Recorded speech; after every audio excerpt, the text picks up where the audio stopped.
Doctor Lakshmi Raghava గారి పరిచయం. వీరి చదువు ఎంఎస్సి పిహెచ్డి. రీడర్గా జంతుశాస్త్ర విభాగంలో సేవలు అందించారు. వ్యక్తిగా ఎదిగింది, వృత్తిలో స్థిరపడింది హైదరాబాదులోనే అంటారు. ఉద్యోగాన్ని వాలంటరీగా వదులుకొని కళల ప్రపంచం కలకత్తాలో కాపురం చేసి ఆర్టిస్టుగా ఆనందంలో డోలలాడి బాధ్యతలు తీర్చుకుని కోరి సొంత ఊరు కురబలకోట చేరినప్పుడు అసలు జీవితం అందంగా కనపడసాగింది అంటారు. వీరి సాహితీ ప్రయాణం 50 ఏళ్లకు చేరిన ప్రయత్నము ఫలితము వచ్చింది రిటైర్మెంట్ తర్వాతనే అని నిక్కచ్చిగా చెప్తారు. ప్రపంచ తెలుగు మహాసభలు 2012లో నన్ను గుర్తించి సత్కరించిన ప్రభుత్వము, నా మొదటి కథా సంపుటి నా వాళ్లకు 2014లో కుప్పం రెడ్డెమ్మ అవార్డు, చిత్తూరు జిల్లా రచయితల కథల పోటీ, 2015లో ప్రథమ బహుమతినిచ్చిన కుప్పం రెడ్డెమ్మ సంస్థ, ఇంకా నా కథలను ప్రచురించిన మినీ కథా సౌరభము, హాస్య బిందువులు, ప్రమదాక్షరి, కథామాలిక, దీపతోరణము సంకలనాలుగా చెప్తారు. రచనలో కళాపీఠం, కథాపీఠం అవార్డు, కథా గ్రూప్ వారి కథల పోటీలో బహుమతిని పొందినట్లుగా తెలియజేస్తూ సంతోషిస్తారు. నా రచనా శైలిని మెచ్చి ప్రత్యేక బహుమతితో నన్ను సత్కరించిన నారీభేరికి ఎన్నో వందనాలు చెప్తున్నారు. అక్షరాలతో సాంగత్యం చేసి కవితలు రాస్తే వాటికి బహుమతులనిచ్చి ప్రోత్సహించిన కొన్ని పత్రికలు ప్రతిదీ నాకు ఒక కొత్త మలుపే అంటూ సాహిత్య పరిధిలో ఎందరో స్ఫూర్తినిచ్చిన వారందరికీ నా వందనాలు అంటారు నిరాడంబరంగా.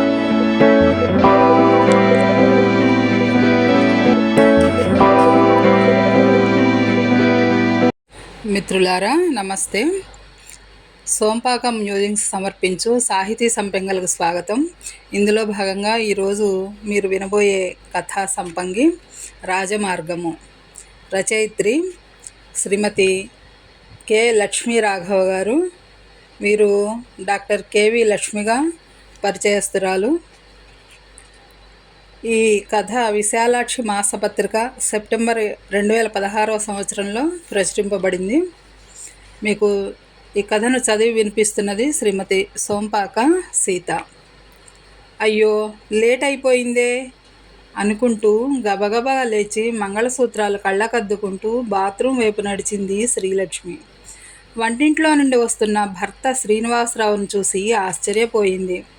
ఎందుకంటే ఆయన చేతిలో 2 కాఫీ కప్పులు. 40 ఏళ్ల వివాహ జీవితంలో ఏనాడూ జరగని వింత అది. అందుకే అంత ఆశ్చర్యం. పెందరాడే లేచే అలవాటే లేదు. ఆయన తనకంటే ముందుగా లేచి కాఫీ పెట్టడం కూడానా? ఆలోచనలు పరిగెట్టేస్తూ ఉంటే బాత్రూంలోకి దూరింది శ్రీలక్ష్మి. తొందరగా వచ్చేయ్, కాఫీ చల్లారిపోతుంది. 2 నిమిషాల్లో ముఖం కడుక్కుని వచ్చి డైనింగ్ టేబుల్ వద్ద కూర్చున్న శ్రీనివాసరావుతో, ఏమిటి విచిత్రం అంది నవ్వుతూ కాఫీ గ్లాస్ అందుకుంటూ. జవాబు చెప్పకుండా అతడు కూడా నవ్వుతూ లేచి బాత్రూమ్ వైపు వెళ్ళాడు. అతను బాత్రూంకి వెళ్ళగానే తను టవల్ అందించడం ఆనవాయితీ. అందుకే రూమ్లోకి వెళ్ళింది. నిన్న సాయంకాలం ఊరు నుండి వచ్చినా గమనించలేదు కానీ రూమ్ చాలా నీట్గా సర్దేసింది. వారం రోజులు కూతురు దగ్గరికి వెళ్ళి వస్తే రూమ్ ఎలా ఉండేదో జ్ఞాపకం వచ్చింది. సర్దటానికి అర్ధదినం పట్టేది. మరి ఇప్పుడో 10 రోజులు పోయి వస్తే ఎక్కడక్కడే ఉన్నాయి. ఎలా? ఆలోచిస్తూ టవల్ బయటికి తీసింది. బయటకు రాగానే బాత్రూమ్ నుండి టవల్ చుట్టుకుని వస్తున్న భర్తను చూసి, ఏమవుతుంది అంది. ఏమవటం ఏంటి? నా పనులు నేను చేసుకుంటున్నా. అదే ఎందుకలా? ఇన్నేళ్లలో ఇలా ఎప్పుడైనా జరిగిందా? జరగలేదు. కానీ నీవు టిఫిన్కు రెడీ చెయ్యి, నేను పూజ చేసుకుని వచ్చేస్తా. స్నానం చేయడానికి బాత్రూమ్ వైపుకు వడివడిగా వెళ్ళింది శ్రీలక్ష్మి. స్నానం చేసి వచ్చి ఉప్మా చేయడానికి రవ్వ, ఉల్లిపాయలు, పచ్చిమిరప, అల్లం తీసి పెట్టేసరికి శ్రీనివాసరావు వంటింట్లోకి వచ్చేశాడు. ఉల్లిపాయలు తరిగి పెడతాను, ఇలా ఇవ్వు అన్నాడు. మీరా? ఎప్పుడైనా చేశారా? ఇప్పుడు చేస్తున్నాను కదోయ్, ఇవ్వు. మీరేమీ చేయక్కర్లేదు కానీ ముందు ప్రసాద్కు ఫోన్ చేయండి. నేను వచ్చేసానని, ఈ రోజు నుండి క్యారియర్ వద్దని చెప్పేసేయండి. లేకపోతే తీసుకుని వచ్చేస్తాడు. ప్రసాద్ క్యారియర్ తేవటం లేదు. అదేంటి, నేను ఊరెడితే ఎప్పుడు తెచ్చి పెడతాడు కదా. నేనే వద్దన్నాను. మరి ఎక్కడ తింటున్నారైతే? హోటల్ భోజనం పడదు కదా మీకు? ఒకసారి కూడా ఫోన్లో చెప్పలేదు నాకు. నేనే చేసుకుంటున్నా వంట. మీరా? గ్యాస్ పొయ్యి అంటించడం కూడా రాదే మీకు? 2 రోజులు ప్రసాద్ వచ్చి నేర్పాళ్లే. అప్రయత్నంగా నోరు తెరిచింది శ్రీలక్ష్మి అతని మాటలకి. ఏనాడు వంటింట్లోకి తొంగి చూడని మనిషి అతను. ఇంట్లో పని ఆడవారిదే అనే తత్వం. బయట మంచి మేనేజరు. ఇంట్లో కూడా అన్నీ తను కోరుకున్నట్లే జరుపుకున్నాడు. పిల్ల చదువులు, పెళ్లి బాధ్యతలు అన్నీ సక్రమంగానే చేశాడు. కానీ ఏనాడు తన జీవితంలో ముఖ్య వ్యక్తి శ్రీలక్ష్మి అనే భావన ఉన్నట్టు మాటల్లో చెప్పడు. అలాగని బాగా చూసుకోలేదని కాదు, ఏ లోటు రానివ్వడు, ఏ బాధ్యత వదలడు. అన్నీ తానే కంచుకోటలా రక్షణిస్తాడు. అంతేగాని ఏ విషయమైనా మంచా చెడా అని అడిగిన పాపాన పోలేదు ఇప్పటివరకు. అతని స్వభావానికి అనుగుణంగా నడుచుకునే శ్రీలక్ష్మికి ఎప్పుడైనా ఇది నాతో చెప్పచ్చు కదా అని మనసులో అనిపించినా వెంటనే అలా అనుకోవడం తప్పు కదా అని తనకు తాను మనసుకి సర్ది చెప్పుకునేది. భర్త ఇలా ఉండాలి అన్న కోరిక ఉన్న చనువు తీసుకోలేదేనాడు. కానీ ఇప్పుడేమిటి ఇలా? ఎందుకని అడిగినా సమాధానం చెప్పడం లేదు. అయినా ఎన్ని రోజుల ముచ్చటో చూద్దాం, తనే చెప్పని అని అనుకుంది. పొద్దున పూట వంటింట్లోకి సాయం వస్తున్నాడు. కూరగాయలు తరిగి పెడుతూ, పని మనిషికి అడిగిన పాత్రలు ఎత్తి పెడుతూ, అప్పుడప్పుడు వంట చేస్తూ, ఇల్లు సర్దుతూ శ్రీలక్ష్మిని ఇబ్బంది పెట్టేస్తూ ఉంటే, ఏమండి, మీరు ఇలా ప్రతి పనికి రావటం బాగుండట్లేదు నాకు. నేను ఇంకా అన్ని పనులు చేసే పరిస్థితిలో ఉన్నాను కదా. ఈ వయసులో మీకు కష్టం వద్దు అన్నది కూడా. ఇంకా విచిత్రం ఏమంటే, ఎప్పుడు బయటికి వెళ్ళిన శ్రీలక్ష్మిని తీసుకువెడుతున్నాడు కూడా. కూరగాయలకైనా, కరెంటు బిల్లు కట్టడానికైనా, టెలిఫోన్ బిల్ కరెక్షన్కైనా, టెలిఫోన్ బిల్లు కట్టడానికైనా కలిసే తిరుగుతున్నారు. బట్టల షాప్కి వెళ్ళి తననే చీరలు సెలెక్ట్ చేసుకోమనటమే కాదు, తనకు ఏ షర్ట్ బాగుంటుందో కూడా అడుగుతున్నాడు తన్ను. ఇవన్నీ వయసులో ఉన్నప్పుడు జరుగుంటే అన్న ఆలోచన వస్తుంది శ్రీలక్ష్మికి అప్పుడప్పుడు. రిటైర్ అయితే మార్పులు వస్తాయంటారు, కానీ రిటైర్ అయిన 6 ఏళ్లకి అది ఈ వయసులో సడన్గా ఇలా మారటం అన్నది అంతుపట్టని విషయమే అయ్యింది. ఆ రోజు రాత్రి పడుకునే ముందు భర్త పక్కగా వచ్చి కూర్చుంది శ్రీలక్ష్మి. ఏమండి, ఒకటి అడుగుతాను చెప్తారా? ఏమిటి అన్నట్టు చూశాడు శ్రీనివాసరావు.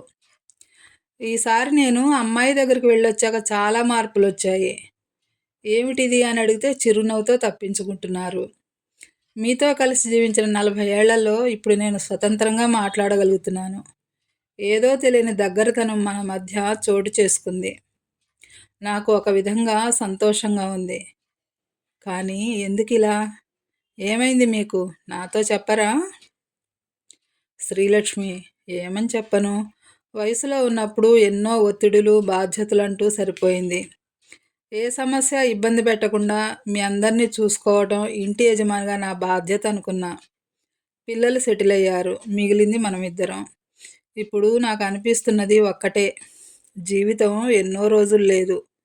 మన ప్రయాణం ఎన్ని రోజులో తెలవదు. ఎప్పుడు ఎవరు ప్రయాణం కడతామో అస్సలే తెలవదు. ఈ వయసులో ఒకరు లేకుంటే ఇంకొకరు జీవించడానికి ప్రిపేర్ అవుతే మంచిది అని అనిపించింది. ఇద్దరిలో ఏ ఒక్కరు లేకున్నా సరే ఇతరుల మీద ఆధారపడకుండా జీవించడానికి రాజమార్గం చేసుకుంటే మేలు అనిపించింది. మీరు ఒకటి మర్చిపోతున్నారు. మీ ప్రిపరేషన్లో మనిద్దరం మరింత దగ్గర అవుతామేమో. ఆఫీసులో ఒక మంచి మేనేజర్ అని పేరు తెచ్చుకున్నాను. ఇంటి మేనేజ్మెంట్లో ఇన్ని రోజులు ఇంట్లో పని ఆడవారిది అనే ఒక కోణంలోనే చూశాను. ఇప్పుడు ఇంకో కోణంలోకి చూస్తూ కొంత మేనేజ్ చేయాలని ప్రయత్నిస్తున్నా. నిజమే, నువ్వు అన్నట్టు మన మధ్య ఇంకా దగ్గరతనం ఎక్కువ అవ్వచ్చు, కానీ ఈ అనుబంధం, ప్రేమ మనకి కొత్త కాదు.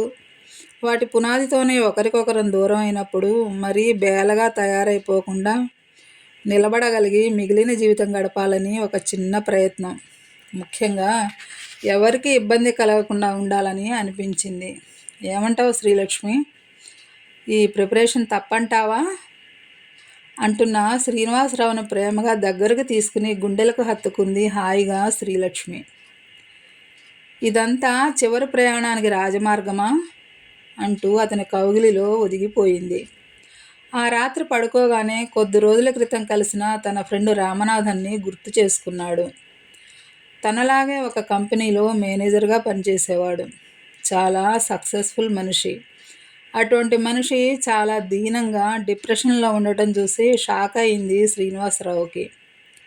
ఏమైంది అని అడిగితే తన భార్య 4 ఏళ్ల క్రితం చనిపోయిందని, ఆమె లేకుండా ఒంటరిగా బతకడం కష్టంగా ఉందని, బతికున్నప్పుడు అన్ని పనులు చేసి పెట్టేదని, తను పోయాక ఏ పని చేసుకోలేక అన్ని పనులకు కొడుకు కోడలకు భారం కాలేక చాలా కష్టం అవుతోందని, సమాజంలో ఒక గౌరవప్రదమైన ఉద్యోగంలో ఎదగాలనే ప్రయత్నం చేశాను కానీ సంసారంలో చివరిదాకా సరిగ్గా బతికే మెళకువలు తెలుసుకోలేకపోయినందుకు చింతిస్తున్నానని కంటనీరు పెట్టుకున్నాడు.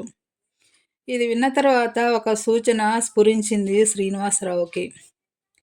ఎప్పుడో ఎవరో పంపిన గ్రీటింగ్ కార్డు గుర్తొచ్చింది. దేవుడు నీకు 4 బహుమతులు ఇస్తాడు. ప్రతి ప్రాబ్లంకు ఒక తాళం చెవి, ప్రతి నీడకు ఒక కాంతి, ప్రతి రేపుకు ఒక ప్లాన్, ప్రతి కష్టానికి ఒక ఆనందం. నీకు కావలసింది నీవెంచుకో. శ్రీనివాసరావు తనకు కావాల్సింది తెలుసుకుని ఎంచుకున్నాడు. మిత్రులారా, కథ సమాప్తం. మీకు ఈ కథ నచ్చినట్లయితే తప్పకుండా లైక్ చేసి మీ మిత్రులకు షేర్ చేయండి. సబ్స్క్రైబ్ అవ్వని మిత్రులు సబ్స్క్రైబ్ అవ్వండి. మీ కామెంట్స్ని మాత్రం తప్పకుండా తెలియజేయండి. మరో మంచి కథతో రేపు మీ ముందుంటానండి. అంతవరకు సెలవు. ధన్యవాదాలు.